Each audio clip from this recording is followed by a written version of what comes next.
私女優になるだよ。 Et si je te donnais une chance de réaliser ton rêve, est-ce que tu la saisirais? Est-ce que tu serais prêt à tout sacrifier?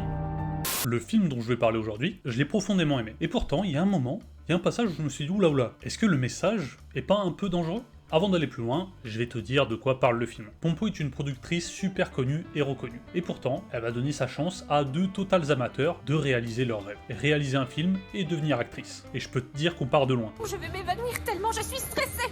Et quand je te dis ça comme ça, tu pourrais croire, à raison, que le film c'est travail dur et un jour t'auras l'occasion de réaliser tes rêves et devenir riche et célèbre, quitter ton travail qui t'ennuie pour réaliser ce que t'as vraiment envie de faire. Eh bien tu te tromperais, tu ferais une grosse erreur. Et pour te parler de la scène qui m'a un peu mis mal à l'aise et m'a fait me demander si le message était un peu toxique, je dois d'abord te dire pourquoi Pompo c'est un beau film. Parce que sincèrement, j'ai vraiment pris du plaisir à regarder ce film. Non seulement visuellement, mais aussi parce que la raison qui m'a fait regarder ce film à la base, c'est une des raisons qui fait qu'on est autant attaché à certaines œuvres.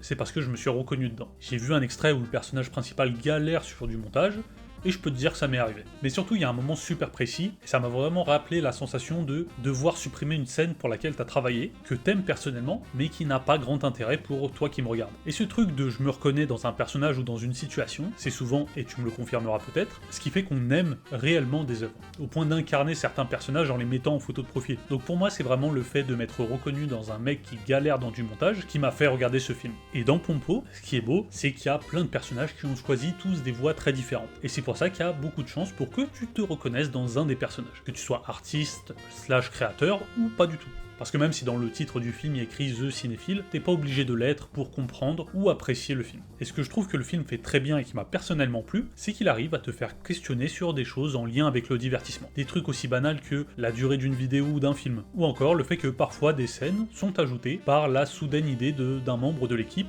et ça te fait montrer que c'est vraiment un travail collectif. Mais surtout, le genre de questions difficiles comme c'est quoi un bon film? Certains aiment les films longs, certains aiment les films de 90 minutes, d'autres les films réalistes, d'autres l'animation. C'est pour ça que c'est vraiment dur de faire un film qui plaît. Et c'est pour ça que la mission de notre personnage principal, Ginny, implique beaucoup de sacrifices. Et ça tombe bien parce que c'est autour de lui que se passe la scène qui m'a fait me demander si ça allait pas un peu trop loin. Et pour ça, on va parler de la passion. Est-ce que tu sais d'où vient le mot passion? Je le savais pas, et je me suis posé la question pour cette vidéo, et il y a beaucoup de choses qui me sont parues beaucoup plus claires, quand tu sais que le mot passion vient du mot souffrir. Et bien maintenant, je peux dire que j'ai rarement vu un personnage aussi passionné que Ginny. Le film a vraiment réussi à rendre le surmenage cool, et là je suis encore à essayer de comprendre comment. C'est dans ce genre de scène, dans ce genre de moment que j'aurais pu me dire le film est plus réaliste, personne ne va aussi loin. Puis je me suis rappelé, je sais pas si t'as vu les dernières images qui avaient tourné du réalisateur de la dernière saison d'SNK, l'Attaque des Titans, et je me suis dit si en fait. Il y a des gens qui vont aussi loin. Mais jusqu'à là, rien de vraiment anormal, je me dis, c'est shonen. Si tu veux faire des grandes choses, faut faire des efforts. Jusque là, c'était juste des efforts, mais il y a la scène où on commence à parler de faire des sacrifices. Et il commence à être à l'image du personnage du film qu'il est en train de réaliser, qui lui sacrifie sa vie de famille. Mais je reviendrai plus tard sur le lien entre Ginny et le personnage de son film. Pour en revenir au sacrifice, il commence à dire que sa vie ne suffit pas pour faire de grandes choses, et qu'il faut aussi sacrifier la vie des autres. Et à partir de là, ça rappelle les passages les plus sombres de Berserk. Et c'est là où je me suis dit que tous les passages où ça te parle de montage, en fait ça te parle pas vraiment de montage. Ça te parle de faire des choix, ça te parle de faire des sacrifices, de supprimer des choses au bénéfice d'autres choses. Il choisit la réussite du film, et pour ça, il supprime tout ce qui est superflu, que ce soit les scènes ou les relations. Je te disais plutôt que je trouvais beau le fait qu'un film est une œuvre collective, et bah il arrive à un moment dans le film où il en vient à supprimer cette scène. Et c'est là où je me suis dit, ok, qu'est-ce qu'on a essayé de me faire comprendre dans le passage où ils font tout ça en équipe? Et c'est là que je me dis, waouh, ok, il y a un vrai prix à payer. Il a l'air de souffrir, mais pour une raison, et ça a l'air de le rendre instoppable.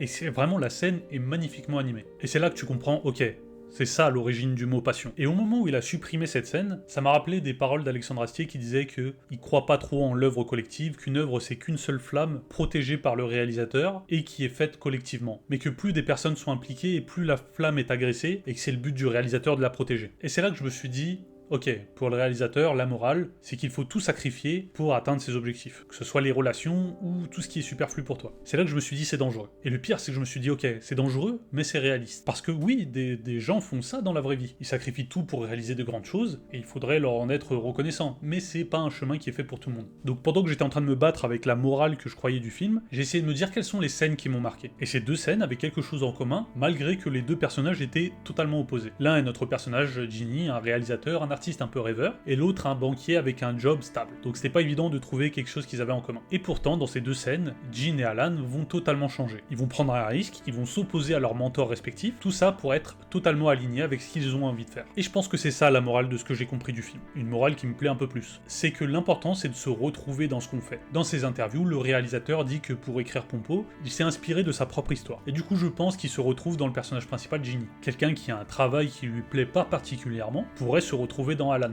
qui n'a pas décidé de tout plaquer pour réaliser un rêve grandiose, il a juste trouvé une raison à pourquoi il fait les choses. Il n'a plus besoin de pilules pour rester réveillé, et ce qu'il faisait au travail commence à devenir quelque chose de plaisant. C'est là que je me suis encore reconnu dans un personnage opposé au premier. Je me suis dit que c'est peut-être pas le travail en général que je trouve fatigant, mais c'est le fait de travailler dans quelque chose avec lequel je suis pas aligné. Et au fond, ce que je comprends du film et que je trouve beaucoup plus sain, c'est que le chemin de la réussite, c'est pas forcément de tout sacrifier, c'est plutôt qu'il n'y a pas de bonne façon de vivre sa vie. L'important, c'est d'être aligné, de savoir pourquoi on fait les choses et pour qui on les fait. Et c'est ce que je pense qu'a essayé de faire le film. Il a essayé de nous donner plein de personnages, plein d'options dans lesquelles on peut se retrouver. Et au final, c'est pour ça que sont faits les films. Ils sont faits pour les spectateurs, ils sont faits pour nous. Et ça, je trouve ça beau. 目が覚めて